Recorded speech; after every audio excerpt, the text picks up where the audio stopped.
प्रतीक असलेला महात्मा फुले यांचा पुतळा व सावित्रीबाईंच्या मान्यवरांच्या हस्ते हा सत्कार होणार आहे।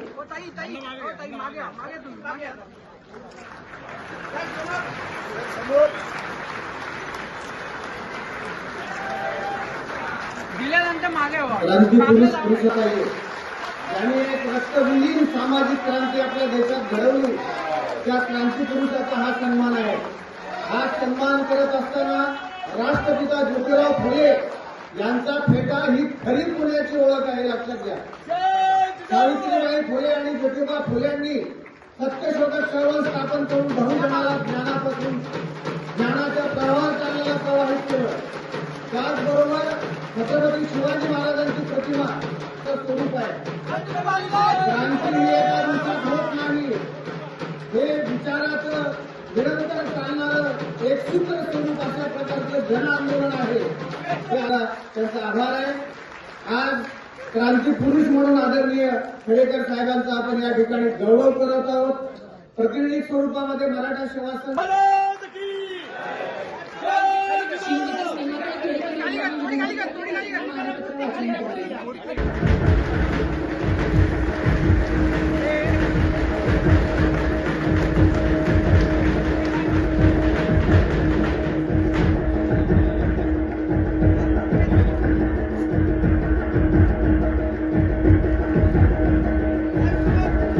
जनतेच्या सद्भावनांचे प्रतीक म्हणून समस्त जनतेच्या वतीने प्रस्तुत मानपत्र अर्पण करीत आहोत।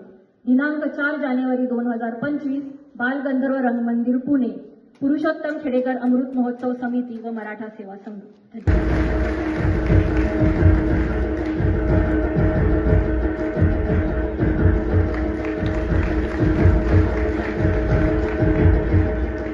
लेखक श्री मदन पाटील या प्रमुख ठीक नसताना येऊ शकले नाही।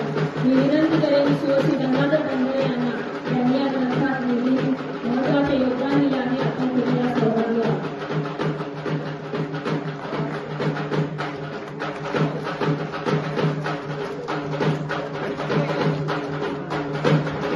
प्रत्येकाने वाचावा व संग्रही ठेवावा असाच हा ग्रंथ आहे।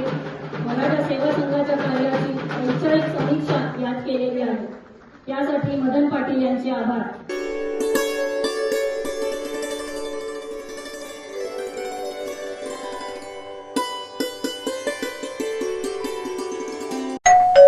अहो उठा ना, ऑफिसला नाही का जायचं?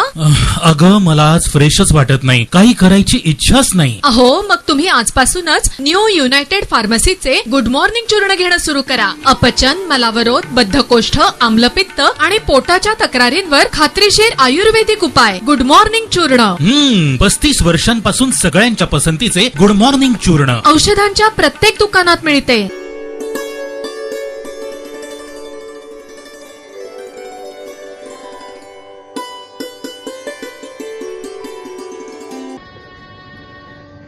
जीवन आनंद संस्थेच्या कार्याला सलाम म्हणून हा पुरस्कार आपण त्यांना प्रदान करत आहोत।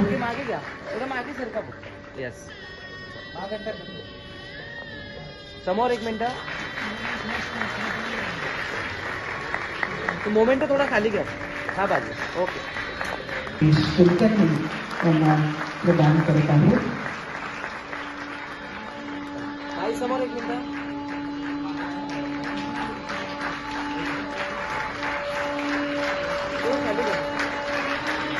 खाली घ्या, हा बाजू।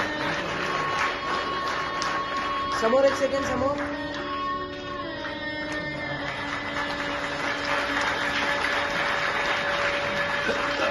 एक सेकंड।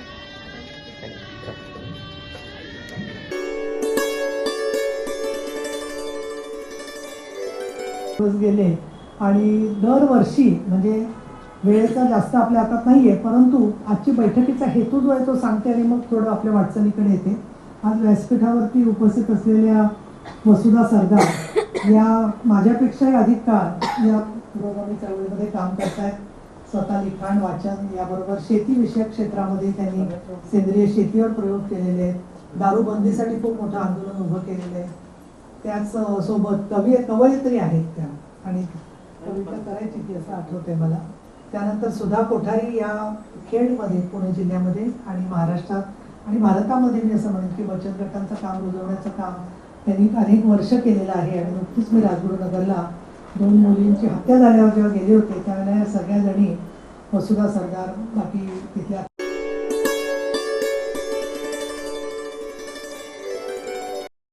नमस्कार, मी देवदत्त टेंगशे आहे. मी परांजपे स्कीमच्या फॉरेस्ट रेल्स टाउनशिपचा रेसिडेंट आहे. आम्ही सगळे जे रहिवासी आहोत ते फॉरेस्ट रेल्स मध्ये राहतो. फॉरेस्ट रेल्स एक प्रायव्हेट टाउनशिप आहे जी परांजपे स्कीम्सनी महाराष्ट्र सरकारच्या ITP नियमांखाली STP नियमांखाली बनवली गेली होती. आमचे जे डिमांड्स आहेत ते 2 मेजर आहेत. एक तर म्हणजे पाण्याशी संबंधित आहे, दुसरं विजेच्या पुरवठ्याशी संबंधित आहे. पाणी जे आहे ते आम्हाला जे मिळतं त्याचे रेट्स आम्हाला पुढे कळत नाहीत. आम्ही जेव्हा आलो 2012-13 साली तेव्हा 16 रुपये पर किलोलीटरनी आम्हाला बिल लावलं गेलं होतं. पुण्याच्या लोकांना म्युन्सिपालिटी साधारण 15 रुपये पर किलोलीटरनी लावते, बाकीचे टाउनशिप 20 रुपयांनी लावतात. पण हे 16 रुपयाचा रेट पण वाढत गेला. हळूहळू तो 35 पेक्षाही वर गेला. मग शेवटी तो 48 रुपीज पर किलोलीटर झाला.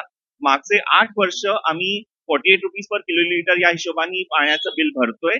आणि आता मागच्या 2-3 महिन्यापूर्वी जे नवीन बिल आली पाण्याची त्याच्यामधले रेट्स खूपच वाढले आणि ते काही लोकांना 100 रुपये पर किलोलीटर ते काही लोकांना 200 रुपये पर किलोलीटर या हिशोबाने बिलं आली आहेत. तर आम्ही विचारतो की एवढे बिलांचे रेट्स कसे झाले, त्याचा फॉर्म्युला काय आहे. तर आम्हाला एवढंच पाहिजे की जे पाण्याचं बिल येतं ते रिझनेबल रेटनी असावं, ते बाकीच्या टाउनशिप म्युन्सिपालिटीच्या रेटच्या कंपॅरिझन च्या आसपास कुठेतरी असावं. दुसरं जो आमची डिमांड किंवा रिक्वेस्ट आहे ती आहे विजेच्या पुरवठ्याबद्दल. ITP नियमांखाली जो डेव्हलपर असतो त्याची रिस्पॉन्सिबिलिटी असते की वीज प्रोव्हाइड करणं, चांगली वीज, अनइंटरप्टेड वीज प्रोव्हाइड करणं. पण सत्य असं आहे की आज आम्हाला जवळजवळ दर दिवशी विजेची कपात होते. काही दिवस 4 तास, काही दिवस 5 तास आणि पावसाळ्याच्या वेळेला 2-2 दिवस पण वीज जाते.